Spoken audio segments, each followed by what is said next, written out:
미국 대선이 오는 11월로 다가오면서 현 대통령인 조 바이든 민주당 후보와 전 대통령인 공화당의 도널드 트럼프 후보 가운데 중국은 누가 당선되길 원할까요?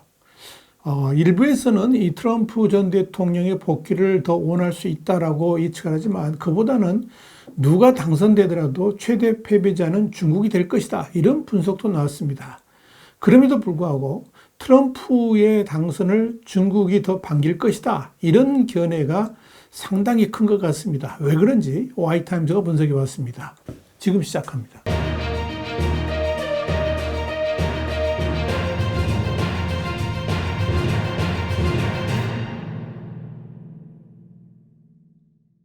블룸버그는 현지 시간으로 12일 트럼프는 미중 무역을 사실상 제로로 만들 수 있는 대규모 관세를 공언했고 바이든은 선거일 전에 새로운 규제를 시행할 준비를 하고 있다면서 누가 당선되든 차기 대통령으로 인한 최대 피해국이자 패배자는 중국이 될 것이다. 이렇게 전망했습니다. 트럼프의 중국 무역 전쟁은 두 글로벌 초강대국 간의 경제적 관계를 악화시켰는데 이 트럼프 2기 계획은 이런 관계마저도 완전히 끊을 위험이 있다고 전제한 후에 트럼프는 모든 중국 수입품에 60%의 관세를 부과할 계획을 가지고 있다. 이렇게 전했습니다. 블룸버그 이코노믹스의 분석에 따르면 트럼프의 계획대로 미중 관계가 진전된다면 5,750억 달러, 한 765조 9천억 원 규모의 무역 파이프라인은 사실상 제로 상태로 축소될 것으로 보입니다. 만약 이런 상황이 도래한다면 2021년 최고치 대비 40% 이상 하락했던 중국 경제와 주식시장의 침체는 더욱 가속화될 것이고 특히 선거일이 다가올수록 트럼프의 대중국 강경책은 바이든 대통령으로 하여금 더욱 강압적인 대중국 정책을 펼칠 수밖에 없도록 채찍질하는 계기가 될 수도 있을 것입니다. 중요한 것은 미국의 유권자들이 중국에 대해서 매우 부정적 이미지를 갖고 있기 때문에 대중국 강경론은 표심을 얻기 위한 중요한 방편이 될 것으로 보인다는 점입니다. 문제는 바이든은 이미 트럼프처럼 중국을 향해 강경론보다는 좀 더 온화한 정책을 펼치고 있다는 점입니다. 바이든 행정부는 이미 중국과 디커플링을 원하지 않는다라고 선언을 했고 이런 정책을 추진하고 있습니다. 물론 바이든 정부는 지금도 다양한 대중국 압박 정책을 펼치고 있긴 하지만 트럼프의 강경책은 바이든 정부로 하여금 주막하편, 그러니까 달리는 말에 채찍질을 한다 이런 의미죠. 이 주막하편하게 함으로 인해 가지고 대중국 강경책의 에스컬레이팅을 불러올 수도 있을 것입니다. 블룸버그에 의하면 이 베이징의 관리들은 아직 미국 대선에서 누가 당선될지 확신을 가지고 있지는 않은 것으로 보입니다. 또 누가 당선되면 더 좋을지에 대해서도 의견이 분분한 것으로 알려집니다. 그러나 익명을 요구한 한 관리는 트럼프는 예측할 수 없으며 종종 공격적이긴 하지만 거래를 하는 것을 좋아하며 바이든과 같이 미국 동맹국들과 협력해서 중국을 압박하지는 않을 것으로 판단하고 있습니다. 미국 외교 전문지인 포린 폴리시도 지난 7일 아가테 테마라이스 유럽 외교협회 선임위원군의 기고글을 통해서 최근 도널드 트럼프 전 미국 대통령이 재집권을 할 경우에 중국에 60% 이상의 관세율을 적용할 수 있다고 했지만 중국은 최소한 경제 문제와 관련해서는 트럼프 전 대통령이 복귀를 더 원할 것이다. 이렇게 예측을 했습니다.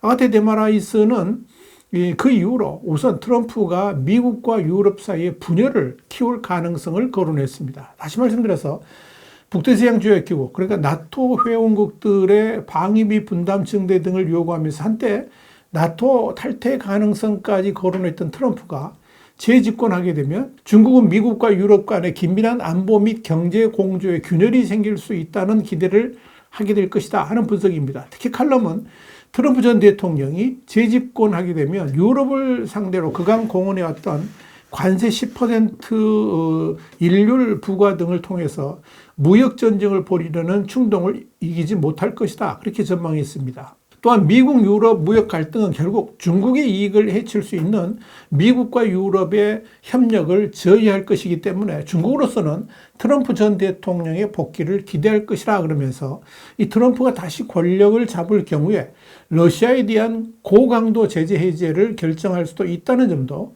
트럼프의 복귀를 중국은 사실상 기대할 것이다. 그렇게 내다봤습니다.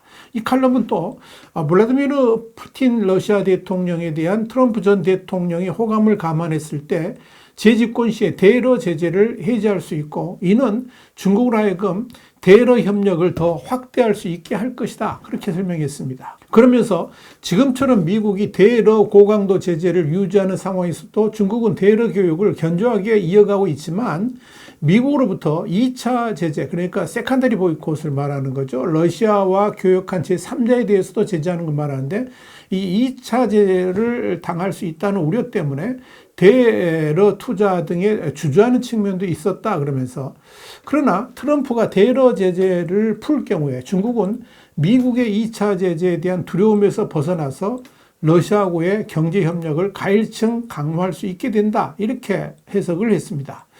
칼럼은 이어서 트럼프가 재집권하면 중국은 국제결제통화로서의 달러 지위에 도전하며 위안화 국제화를 추진해온 노력에 더욱 박차를 가할 수 있을 것이다, 그렇게 전망했습니다. 외국 기업에 대해서 사전 경고 없이 제재를 부과하곤 했던 트럼프의 성향이 재집권 시에도 발현될 경우에는 외국 기업들은 리스크 회피 차원에서 대안의 금융 메커니즘을 찾을 것이며, 그것은 중국의 승리를 안기게 될 것이다 하는 것이 아가테 데마라이스 칼럼의 분석이었습니다.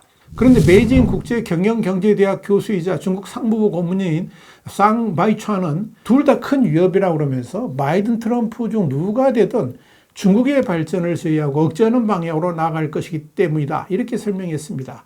중국 입장에서 가장 우려스러운 것은 중국이 가장 큰 성장 동력이었던 이 부동산 붕괴, 그리고 7조 달러의 자산이 사라진 주식시장 폭락으로 지금 어려움을 겪고 있는 가운데 최대 수출 시장인 미국과의 무역 관계가 안정되지 못한다면 중국의 경제는 그야말로 속수무책으로 무너질 수도 있다는 점입니다. 그래서 중국은 최근 미국과의 대화를 통해서 미중 관계를 안정시키려고 사활을 걸고 있습니다. 그런데 문제는 올해가 바로 선거의 해라는 점입니다. 그동안 역사적으로 봤을 때 미중 관계는 선거의 해에는 더 악화되면서 중국은 지속적으로 어려운 상황에 직면할 수밖에 없다 하는 사실입니다. 그런데 중국을 향한 최대의 강경책을 선거 이슈로 꺼내던 트럼프로 인해서 올해 선거는 역대 최악의 해가 될 가능성이 높아졌다는 예측들이 나옵니다.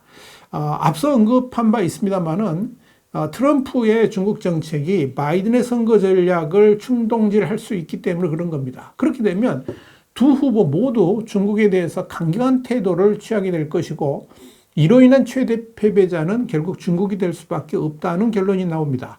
아마도 올해 바이든 정부는 보란듯이 대중국 압박 정책을 펼쳐나갈 것입니다. 블룸버그는 이와 관련해서 바이든 정부는 이미 반도체 및 칩 제조 장비에 대한 수출 제한과 함께 국내 산업을 부양하기 위한 조치를 취했으며, 인공지능 및 양적 컴퓨팅과 같은 분야에 대한 미국 투자와 관련된 심사 프로그램을 마련하고 있다, 이렇게 짚었습니다. 트럼프의 징벌적 관세 제도가 예고되고 이 바이든과의 경쟁적 중국 정책 논란이 이어지는 것만으로도 중국의 경제 성장률 하락을 일으키고 또 경제 전반에 악영향을 끼치게 될 것이라 그러면서 선거일이 다가올수록 중국 경제는 큰 압박을 받게 될 것이다, 이렇게 내다봤습니다. 미국의 대통령 선거를 앞둔 중국은 지금 정말 불안합니다. 앞으로의 선거 과정에서 언제 어떤 파편이 어디로 튈지 모르기 때문에 그런 겁니다. 이런 가운데 일본의 문해춘추 이후로는 2025년 1월 20일 도널드 트럼프가 대통령 취임 연설에서 우크라이나 전쟁 지원 중단과 또 대중 정책의 전환을 밝히면서 나는 바이든과 다르다, 지금까지 미국의 기본 방침이었던 하나의 중국 정책과 전략적 모호성의 재검토에 착수한다라고 밝힐 것이라는 가상 시나리오를 제시했습니다. 오는 11월 5일 미 대선에서 트럼프 전 대통령이 당선된다는 가정에 따라서 향후 진행될 미중 관계 또 양안 관계를 예상한 내용입니다. 물론 이 시나리오의 실현 가능성은 차치하고서라도 이번 미국 대통령 선거가 동북아 정세에도 엄청난 파장을 불러올 수도 있다는 것을 예견케 합니다. 특히 트럼프는 대만 방어에도 매우 부정적입니다. 트럼프는 지난 1월 21일 팍스뉴스 인터뷰에서 트럼프 2기 집권 시 미국이 중국과 전쟁을 해서라도 대만을 중국의 침략으로부터 보호할 것이냐 이런 질문에 대해서 확답을 하지 않고 대만이 우리의 반도체 사업을 모두 가져갔다 이렇게 말했습니다. 한때 최고의 반도체 제조사였던 미국의 인텔이 세계 최대 반도체 파운드리 그러니까 위탁 생산 기업인 대만의 TSMC에 선두를 빼앗긴 상황을 언급한 것으로 해석이 됐습니다. 이런 트럼프의 대만 정책을 두고 이코노미스트지는 최근에 트럼프는 왜 작은 섬나라 그러니까 대만 때문에 미국이 핵무장한 강대국 중국과 전쟁을 해야 되는지 이해하지 못하기 때문에 시진핑 중국 국가주석과 미국이 대만을 포기하는 거래를 하는데도 열려 있을 수 있다 이렇게 말을 했습니다. 이런 상황에서 우리는 의문을 갖지 않을 수가 없습니다. 그래서 묻습니다. 그렇다면 한국은요? 자, 이런 차원에서 블룸버그는 중국이 트럼프나 바이든 누가 당선돼도 중국은 무조건 패배자가 될 것이라고 예측을 했지만 물론 그럴 수도 있습니다만은 우리 신문은 중국이 트럼프의 당선을 더 원할 수도 있다. 이런 견해에 한 표를 던집니다. 그 말은 트럼프의 당선 자체가 아시아 정세에 엄청난 파함을 불러올 가능성이 있기 때문에 그러는 것이고 한국도 이런 정세 변화에 능동적으로 대처할 준비를 해야 된다는 의미를 말하고 싶습니다. 와이탐 정세 분석이었습니다. 감사합니다.